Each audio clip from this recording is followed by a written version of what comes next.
iOS 16.1 Developer Beta 1 has been released by Apple.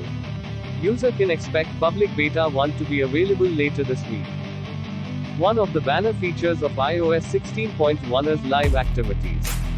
It allows live information to be shared on your lock screen, such as keeping track of your Uber, order food, or live football events. If you do not use Apple Wallet, in iOS 15, X and 16, you have been able to remove it from your home screen and bury it in your app library.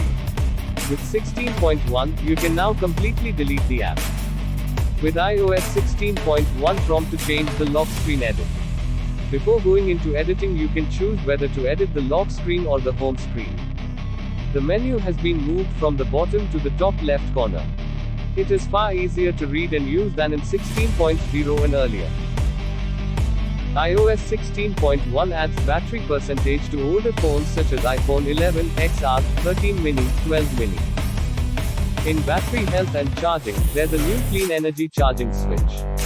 When this is on, your iPhone will try to reduce your carbon footprint by selectively charging. iOS 16.1 introduces a new Matter accessories section to the Settings app, suggesting that Apple is preparing for the fall launch of the Matter smart home standard.